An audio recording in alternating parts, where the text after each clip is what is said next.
All children in foster care, or who have been adopted, even as infants, have experienced some level of separation, loss, and grief. Even if the placement is positive and the relationship is strong, these experiences can affect a child's development in many ways: social skills, emotional development, cognitive ability, and physical development. As a result, it is critical that parents who are fostering and adopting remain engaged and continue to seek out services and supports. It is important for parents who are fostering and adopting to remember they are not in this alone. Services and supports differ across the nation, but they are available wherever you are. You need to know what services and supports are available and how to access them from the very beginning of your journey with the child you are caring for. Think of your efforts to access services and supports in 3 parts.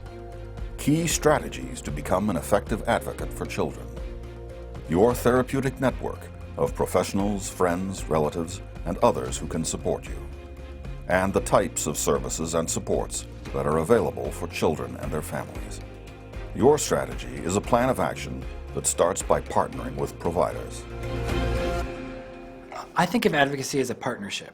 We don't want to come in and start bullying around the teachers or our pediatricians or others, making lots of demands and telling them exactly what they need to be doing for us. It's really important that as parents we're coming to the table with solutions as opposed to just complaining and whining and venting. Being an advocate is extremely important, and I would say this is even more important for families that are grown through foster care or adoption.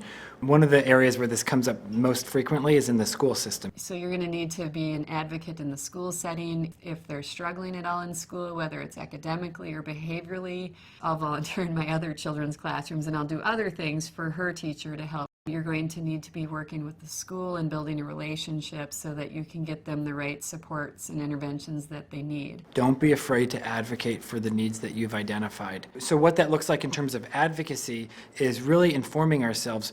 What are the different developmental milestones that a child should be at? What are the expectations for a child at a particular stage? We're very intimidated at medical appointments or doctor appointments, psychologist appointments, because these people have all these letters and numbers behind their name, and we think that that makes them super important, but they are no more important than we are. Your voice needs to be the one that is heard the most, and you need to just understand that and to try not to be so intimidated by the system and the way that it's set up. Keep records of everything: background information, educational and medical records, school report cards, and basically anything that's received about the child. This is particularly important and challenging for parents who adopt inter-country, as they often are given little or no information about the child. For these parents, it's critical to access clinics that specialize in medical and developmental issues in children adopted from other countries. One of the biggest pieces of advice I have for families is to document as much as possible. If you have tried various medications, to document that, the dates that they were tried, what the reaction was. Keep a log where they're tracking down the issues that they're concerned about, the questions that they want to raise during that visit, so that they have it ready when their social worker comes for their scheduled visits. If you keep a notebook of those things, you can go back to it and look and be like, oh, okay, I should try that next time. And you can kind of use that as a really helpful notebook of strategies that work. Be prepared. This means that parents who are fostering or adopting are proactive in seeking out services in their area and in getting connected with groups and support networks long before there is a crisis. We know that every child placed for adoption, every child who's been in foster care has had a loss of some sort. What's been going on in your home tonight? We don't want to wait until that child's emotionally drained or our family's emotionally drained before we start seeking the support or the help that we need. We want to be meeting that child's needs before they're visibly manifest. Become a lifelong learner. Recognize that as the child grows and matures, or as other children move into your home, you will need to learn new strategies and techniques.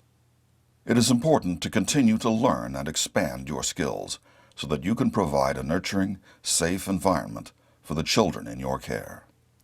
As children grow, new issues may surface from time to time, issues such as loss and grief, attachment, identity, and other issues.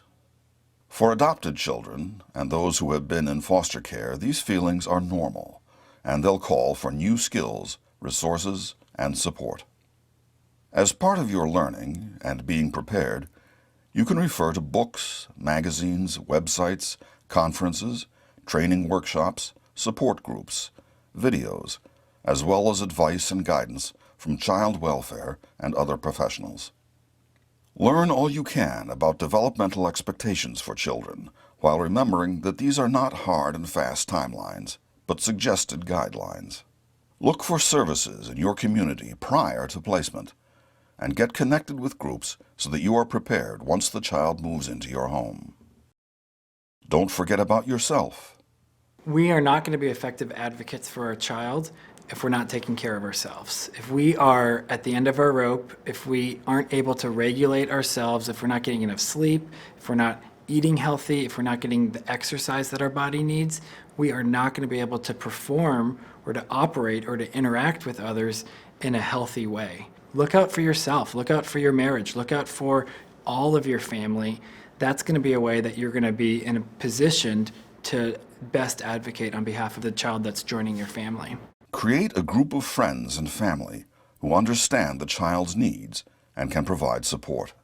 This is part of your therapeutic network, a support system, information resource, and a place for social interaction about the adoption experience.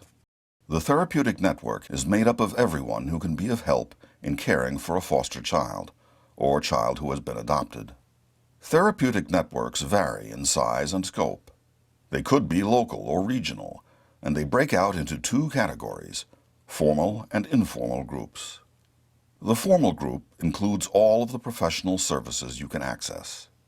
These are going to be individuals who are knowledgeable and competent about the different factors that will be impacting that family's life. So they're going to understand trauma and separation and loss and grief. They have an understanding of identity development, and they understand the implications for families that have grown through adoption and may have more than one race in their family, or have a child from a different ethnic background, and the implications that will bring for their community dynamics and their family dynamics. And they're going to help the family, not just the child, but everyone in that family, know how to be responding when different issues may arise, when different challenges may arise, and when different opportunities are present. There are counselors and therapists and support groups. Trauma-informed and adoption-competent. Our goal is to be partnering with them. Whether it's in child welfare, or a doctor, whether it's teachers, or a coach. There are people who are a really good fit for you and your family. And then there's a lot of informal support groups that just start to happen.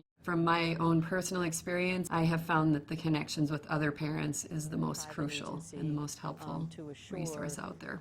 There are ways to find them online. There are local support groups that can be contacted.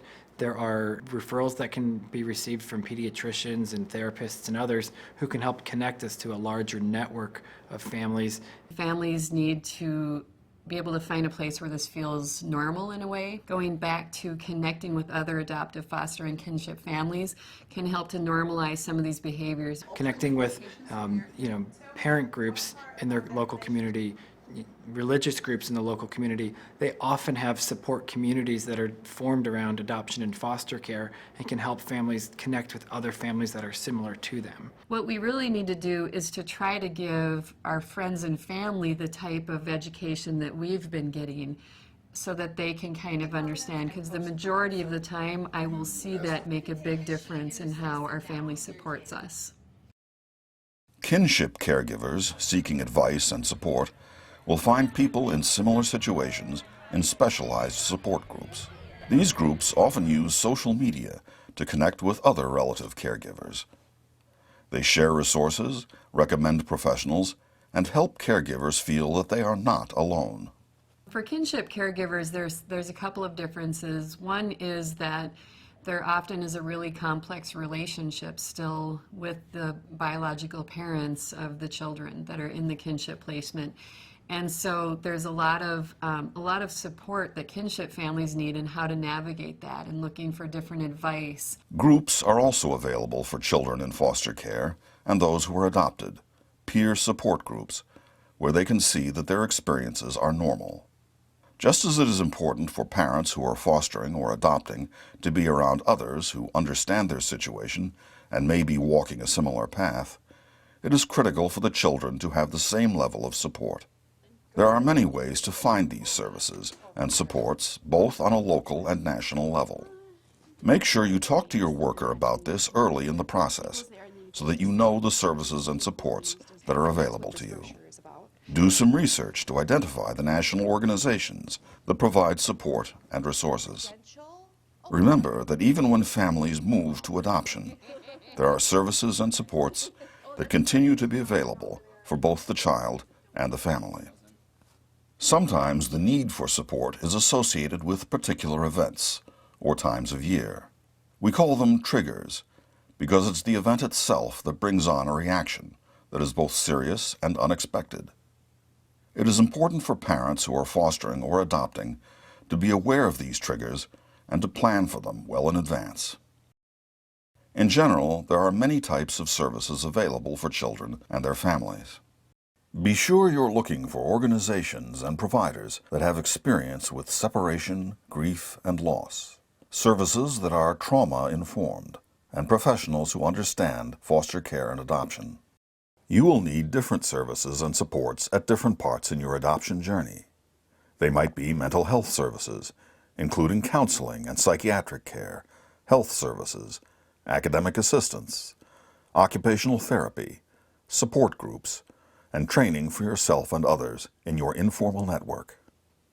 Every now and then, you should secure respite time for you, your spouse, and your parenting partner.